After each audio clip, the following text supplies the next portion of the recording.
भाजप, शिंदे गट आणि अजितदादांची राष्ट्रवादी या तिघांनी महायुती करून लोकसभा निवडणुका लढवल्या. मात्र झालं काय तर पानिपत.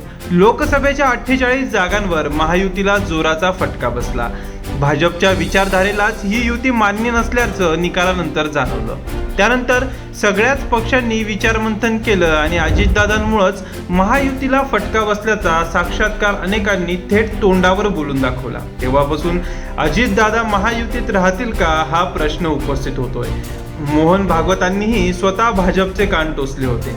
आता तर RSSशी संबंधित अनेक मासिकांनीही भाजपवर थेट निशाणा साधलाय. त्यातच 2 दिवसापासून अजितदादांच्या गोटातील मोठे नेते थेट शरद पवारांच्या भेटीला पोहोचताना दिसत आहेत. या सगळ्या घडामोडी पाहिल्यानंतर युती टिकेल का हा प्रश्न पडतोय. तर याच विषयावर आमचा हा स्पेशल रिपोर्ट आहे. नमस्कार, वन इंडिया मराठीत आपलं स्वागत आहे. महाराष्ट्रातील राजकारणाचं परफेक्ट अनालिसिस तुम्ही पाहताय. लोकसभेला महाराष्ट्रात महायुतीचं पानिपत झालं. कुणीही अंदाज केला नव्हता असा फटका बसला. भाजप, शिंदे गट आणि अजितदादांची राष्ट्रवादी हातात हात घेऊन लढली खरी, मात्र चारी मुंड्या चित झाली. भाजप शिवसेनेला नैसर्गिक युती म्हटलं जातं. मात्र त्यावेळी राष्ट्रवादीत तोडफोड झाल्यानंतरचा अजितदादांचा एक मोठा गट देवेंद्र फडणवीसांनी महायुतीत घेतला. तारेवरची कसरत करून जागा वाटप झालं आणि शेवटची काठावर पास असं प्रमाणपत्र निकालानंतर हाती आलं.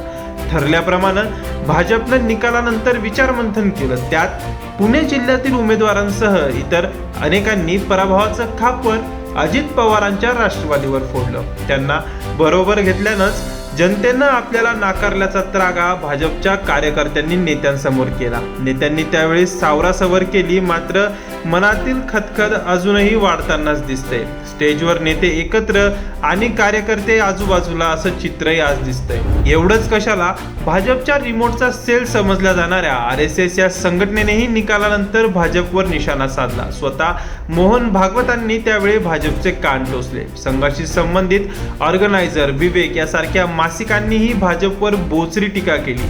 तिन्ही पक्षात सुसंवाद नव्हता, भाजपने संघाला सोबत घेतलं नाही, अति आत्मविश्वास नडला, अशा अनेक कारणांसह अजितदादांना सोबत घेतलं हे महत्त्वाचं कारणही प्रत्येक मासिकानं मांडलं. तेव्हापासून अजितदादा गट महायुतीत नको ही चर्चा वाढत गेली.